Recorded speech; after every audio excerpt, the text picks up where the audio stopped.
the franchise itself, the Escapists, as you know, is about escaping from prison.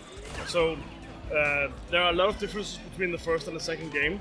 The second game, one of the key features of the new one is the addition of co-op.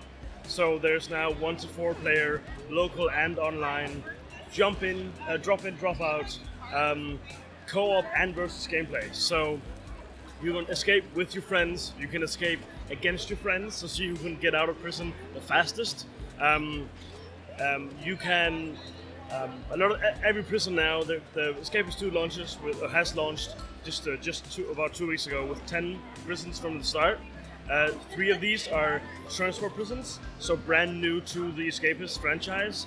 The key difference being, on the normal prisons, it's all about doing the routines, learning the ins and outs of every prison, doing favors for inmates, earning money, crafting a lot of different things, trying to find out how to escape. Whereas the transport prisons are timed. You're on a transport vehicle, so either a train, a boat, or a plane, and your objective is to escape before you're taken from one prison to the next.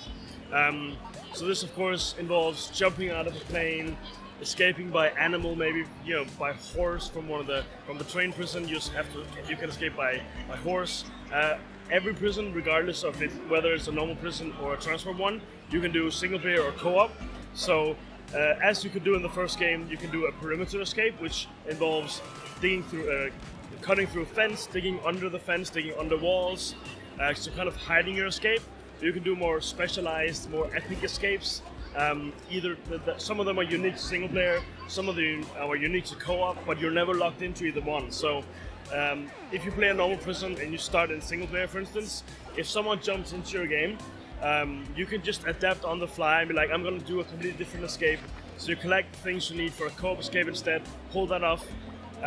But if someone in your co-op game decides to jump out, no sweat, you just adapt again and then continue your single player escape. So you're never locked into anything.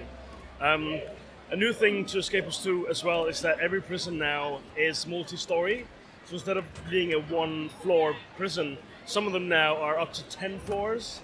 So it's a lot more depth, a lot more to explore. The bigger prisons, a lot more inmates, more guards, security cameras, dogs, a lot of things to keep in mind and try to escape from. And one of the very interesting prisons in Escapists 2 is a prison in space. So you can imagine, escaping from that is not quite as straightforward as digging a hole.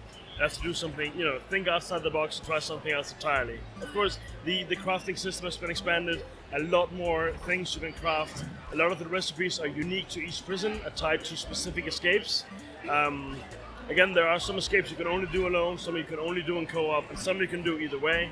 You can buy items from a lot of inmates, will sell you items, they will rotate. So depending on when you check, there are different items for sale.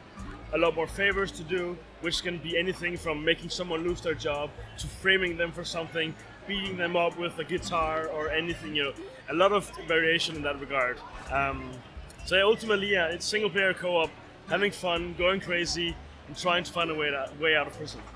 Awesome, thank you. Of course.